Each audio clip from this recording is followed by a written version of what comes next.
अस्सलामुअलैकुम नाज़रीन, मैं हूं डॉक्टर अली और आप देख रहे हैं मेरा फेसबुक और यूट्यूब चैनल। नाज़रीन, आज 14 अगस्त सन 2026 और जुम्मतुल मुबारक का दिन है। आज का ये मुबारक दिन के जब पाकिस्तान आज़ाद हुआ, जब हमारे बुज़ुर्गों ने, हमारे अजदाद ने कुर्बानियाँ दे के ये अजीम और एक बहुत ही खूबसूरत सल्तनत हमें तोहफे में दी। हम खराज तहसीन पेश करते हैं और पूरी पाकिस्तानी कौम को, जहाँ जहाँ पर भी आप मौजूद हैं, वतन में हैं, वतन से बाहर हैं, आप हमारे चैनल के साथ जुड़े हैं, तो आपको आज़ादी की बहुत बहुत मुबारक हो। खुदा करे कि मेरी अर्ज़ पाक पे उतरे वो फसले गुल जिसे अंदेशा ज़वाल ना हो।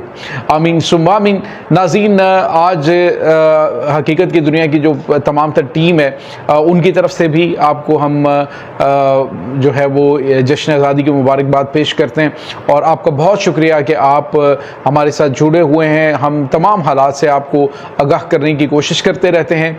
आज भी नाज़रीन बड़ी अहम तरीन खबर है, ईरान ने जंग जो है वो एक नए फेज़ में दाखिल कर दी है।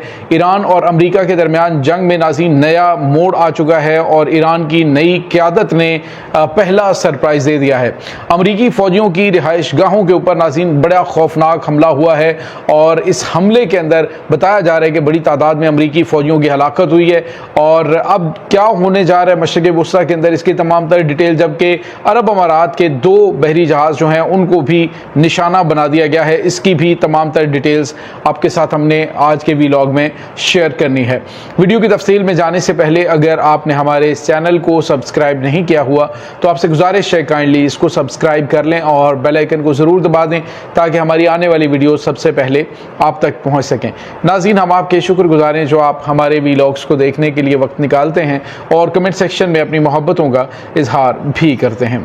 नाज़रीन, ईरान इस वक्त जंग को एक नए फेज़ में दाखिल कर चुका है। इस वक्त जो ईरान की नई क़यादत है, अभी जो ईरान के सुप्रीम लीडर ने नई मैनेजमेंट और नई तैनातियाँ की हैं, उन्होंने अपना पहला जो रवैया है या अपनी पहला जो सरप्राइज़ है वो दे दिया है और बताया है कि अब ईरान जो है वो ऑफेंसिव नहीं, डिफेंसिव नहीं होगा, बल्कि वो ऑफेंसिव होगा और हम जो है वो पेशगी हमले करेंगे अमरीकी फ़ौजी अड्डों पे जब तक कि अमरीका यहाँ से निकल नहीं जाता। नाज़रीन, ये बड़ी गैर मामूली सूरत हाल है।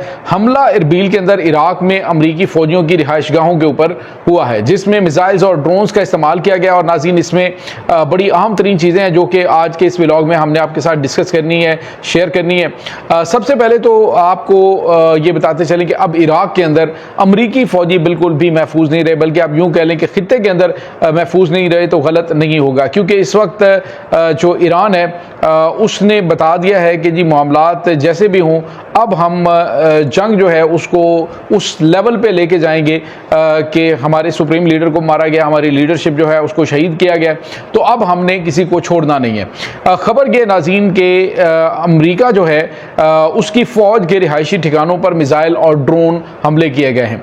इरबिल में अमरीकी फ़ौजियों की मौजूदगी वाले होटल पर, फ़ौजियों की मौजूदगी वाले होटल पर यह बड़ा हमला है। दूसरी तरफ अमरीका ने ईरान की बहरी नाकाबंदी जो है वो गैर मुअय्यना मुद्दत के लिए जो है वो बढ़ाने का ऐलान कर दिया है और इसके साथ ही जो सबसे अहम चीज़ है, अबनाए हुर्मज़ में 2 अमाराती ऑयल टैंकर्स पर भी हमला जो है वो ईरान की जानिब से किया गया है।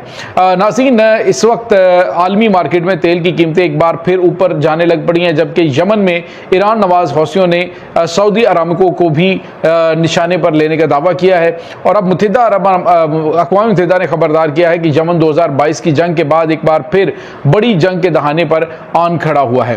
नाज़रीन, सवाल ये पैदा होता है कि क्या इसके बाद मामलात जो हैं वो नॉर्मल हो पाएंगे या दोबारा से एक खौफनाक जंग शुरू हो जाएगी। तो नाज़रीन, चांसेस जो हैं वो इस वक्त ये हैं कि ईरानी जो हमले हैं ऐसे वक्त में सामने आ रहे हैं कि जब अमेरिका ये कह रहे हैं कि सितंबर के अंदर वो अपनी फ़ौज को इराक से निकाल लेगा, लेकिन इसी दौरान जो है वो अटैक ईरान की जानिब से शुरू किए गए और इसमें इरबिल के अंदर ख़ास तौर पे अमरीकी फ़ौजियों की जो रिहाइश गाहें हैं, जो होटल्स हैं, उनको निशाने पर लिया गया है। नाज़रीन, यहाँ पे आपको ये बताते चलें कि ये जो हमले हुए हैं इसमें आपको पता है कि अमेरिका पहले यहाँ से अपने एयर डिफेंस सिस्टम जो है उनको हटा चुका है और अब वहाँ पे जो हमले हुए हैं उसके बाद तो वहाँ पे दिफा भी किसी किस्म का नहीं था और इसलिए ज़्यादा नुकसान होने के इम्कानात हैं।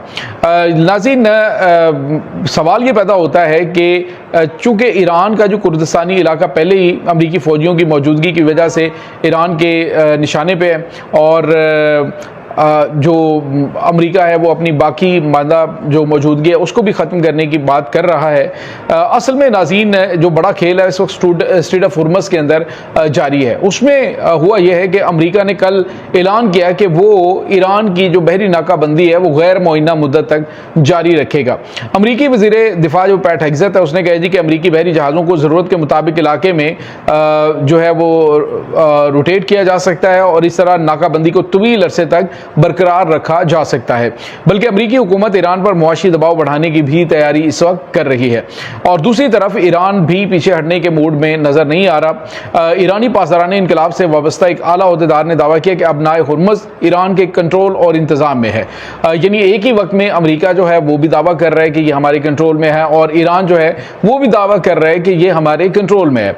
लेकिन दोनों तरफ से जो ईरानी दावा है वो काफ़ी हद तक दुरुस्त साबित होता है क्योंकि आज भी जो मुत्तहिदा अरब अमारात से लिंक जो दो बहरी जहाज़ हैं उनको निशाना बनाया गया है और मुत्तहिदा अरब अमारात ने कहा जी कि सरकारी जो इनकी कंपनी है जो एडनॉर्क उसे कहा जाता है तो उससे मुंसलिक दो बहरी जहाज़ों को अब नाए हुर्मुज़ से गुजरते हुए निशाना बनाया गया। दोनों जहाज़ों को नुकसान पहुंचा ताहम कोई जानी नुकसान नहीं हुआ और ईरान की तरफ से इस मखसूस इल्ज़ाम पर जो है वो कहा गया जी कि हमने जिन चीज़ों को या जिन रूट्स को मना कर रखा है मुत्तहिदा अरब अमारात ने इन बहरी जहाज़ों ने उसको वायलेट किया और हमने उसे निशाना बना दिया है। नाज़रीन, सवाल ये पैदा होता है कि क्या इसके बाद जो है वो सूरत हाल बेहतरी की जानिब बढ़ेगी या फिर मामला दोबारा से खौफनाक हो जाएंगे। तो नाज़रीन, चांसेस यही हैं कि अब अमरीकी हमले जो हैं वो भी ईरान पे होंगे और ईरान के पास कुछ नए हथियार जो हैं वो भी पहुँचे हैं चाइना और उसके दोस्त ममालिक से। तो आने वाले दिनों के अंदर